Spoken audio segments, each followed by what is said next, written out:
আল্লাহ তাআলা ওই শয়তানের সব আমলগুলো যখন বরবাদ করে দিলেন, এইবারে শয়তান ডাক দিয়া বলে, আল্লাহ তাহলে তো এখন আমি জাহান্নামী। আল্লাহ বলেন, হ্যাঁ আল্লাহ তুমি যদি আমার জাহান্নামে দাও, এতদিন যে আমি ইবাদত করলাম, তাহলে এই ইবাদতের বিনিময়ে আমি শয়তান কি পাবো? শয়তান ডাক দিয়া বলে, আল্লাহ তুমি তো আমারে জাহান্নামেই দিবা, আমারে তো জান্নাত দিবা না। আল্লাহ আমি তো জাহান্নামী, আর কোনোদিন জান্নাতে যাব না। আল্লাহ বলেন, হ্যাঁ কি চাও? ডাক দিয়া বলেন, মাওলা তিনটা জিনিস চাই।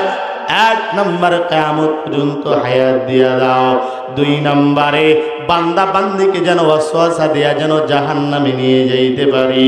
তিন নম্বরে অদৃশ্য হওয়ার মতো ক্ষমতা দান করে দাও। কারণ আমি যদি রূপ নিয়ে কাউরে যদি ধোঁকা দিতে চাই, আর সে যদি বুঝতে পারে আমি শয়তান, তাহলে দুনিয়া থেকে আমাকে চিরতরে বিদায় করে দেবে। কথা বলেন ঠিক কিনা? ভাইয়েরা আমার, আল্লাহ বলেন, যাও যাও, আমি আল্লাহ পাক রব্বুল আলামিন তোমাকে ক্ষমতা দান করে দিলাম। আমি আল্লাহ পাক রব্বুল আলামিন এই তিনটা গুণ তোমার মধ্যে দান করে দিলাম। আল্লাহ বলার পর আবার শয়তানকে ডাক দিয়া বলে, শয়তান শুনে নাও, আমার বান্দা বান্দি যদি তোমার ওয়াসওয়াসায় পড়ে গুনাহ করে, আর যদি আমার আল্লাহর দরবারে হাত দুটো তুলে ডাক দিয়া বলে, রে মালিক দয়া করে মায়া করে আমারে মাফ করে দাও। আল্লাহ আমি জীবনে যত গুনাহ করেছি সব গুনাহগুলো তুমি মাফ করে দাও। আল্লাহ বলেন, এই শয়তান শুনে নাও, আমার বান্দা বান্দি চাইতে দেরি হবে, আমি আল্লাহ পাক রব্বুল আলামিন মাফ করতে বেশি দেরি করব না।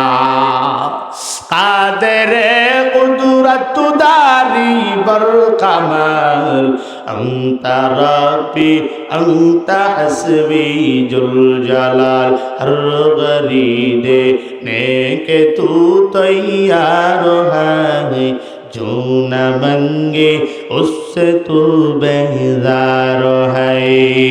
ভাইরা আমার, শয়তান আল্লাহর ইবাদত করে নাই, ধ্বংস হয়ে গেছে। কথা বলেন ঠিক কিনা? এ আল্লাহর গোলাম, ভালো করে শুনো, তুমিও আমিও যদি আল্লাহর ইবাদত না করি, আল্লাহ পাক রব্বুল আলামিন আমাদের দুনিয়া এবং আখিরাতকে ধ্বংস করে দিবেন। এই জন্য আল্লাহ নিজেই বলেন, বান্দা আমি আল্লাহর ইবাদত করো, যে অন্য কারো বান্দা তুমি ইবাদত করবে না। অথচ তাকায়া দেখেন, দুনিয়াতে আসার পরও আমরা রবের হুকুম মানি না। দুনিয়াতে আসার পরও আমি আমার মালিকের হুকুম মানি না।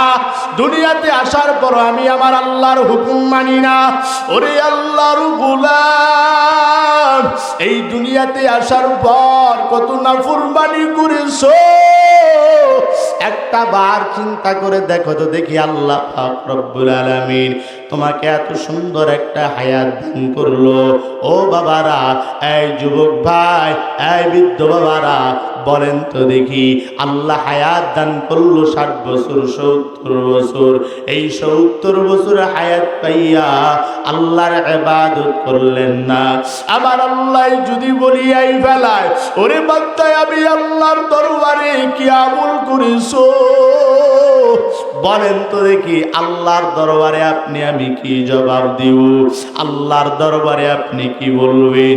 আল্লাহ বলেন, ও বান্দা, আমি আল্লাহ তোরে এত মায়া করে মহাব্বত করে আমি আল্লাহ বানাইছি।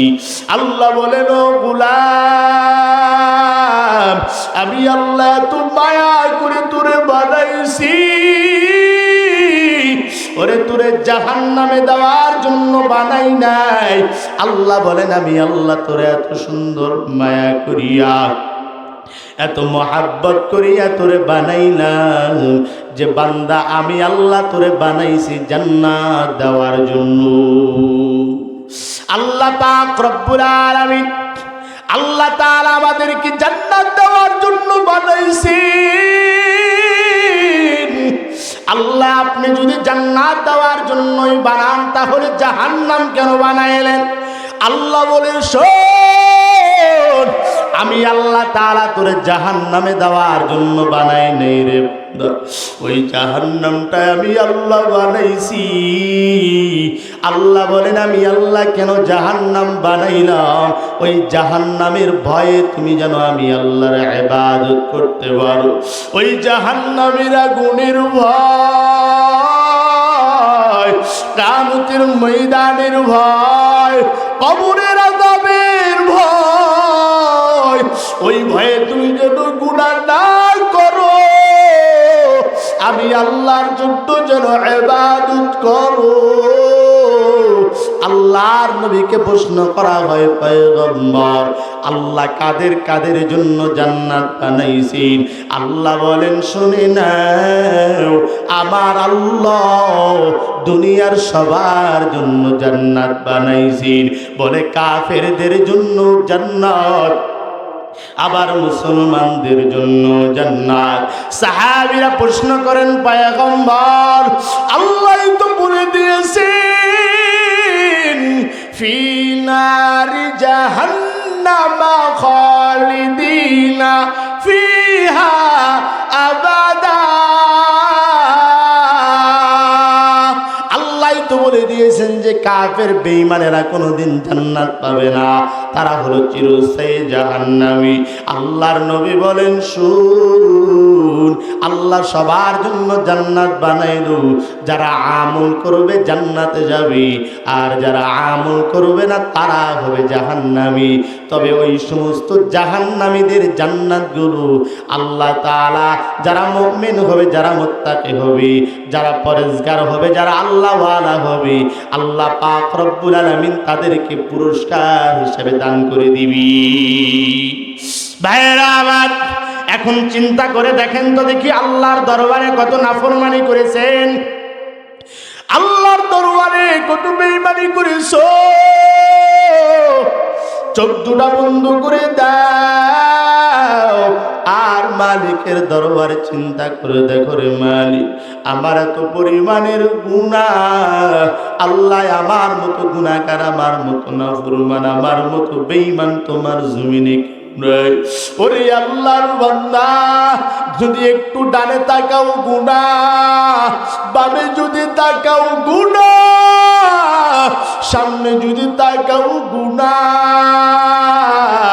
ওরে আল্লাহর বান্দা, আজকে আজান শুনিয়া ঘুমিয়ে থাকো, মসজিদের মধ্যে যাও না। মসজিদের মুয়াজ্জিন আজকে মাইকের মধ্যে ডাকে, এত পরিমাণের ঘুম যে তুমি বান্দা মসজিদের মধ্যে যাও না। আল্লাহ বলে আয় আয়, আর কত গুনাহ করবি, আয় ফিরো বান্দায়, আমি আল্লাহর দরবারে আর গুনাহ করিও না। ওরে বান্দা, একটা বার চিন্তা করে দেখো, তোর গুনার পাল্লা এত ভারী যে বান্দা তোর নেকির পাল্লায় কোনো নেকি নাই। ওরে আল্লাহর বান্দা, আর কত গুনাহ মাওলার দরবারে করবি। আল্লাহ বলে আমি আল্লাহ তোর জোহরে ডাকলাম, আসরে ডাকলাম, মাগরিবে ডাকলাম, আমি আল্লাহ তোরে এশায় ডাকলাম, আমি আল্লাহর দরবারে যত গুনাহ করেছো বান্দা, গুনাহগুলো মাফ চাও। আল্লাহ বলে এতবার ডাকলাম, তারপর বান্দা তুই একবার গুনাহগুলো মাফ চাইলি না।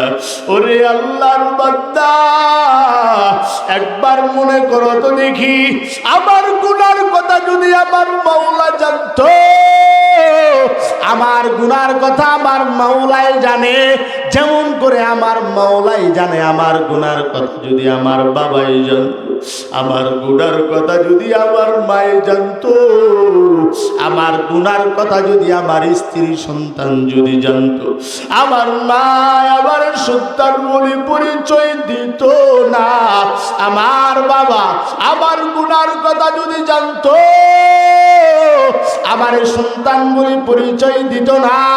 এ আল্লাহর গোলাম, এত বেশি মাওলার দরবারে না ফরমানি করার বড় আমার মাওলা কোনোদিন বলে নাই যে বান্দা দুনিয়া থেকে তুমি চলে যাও।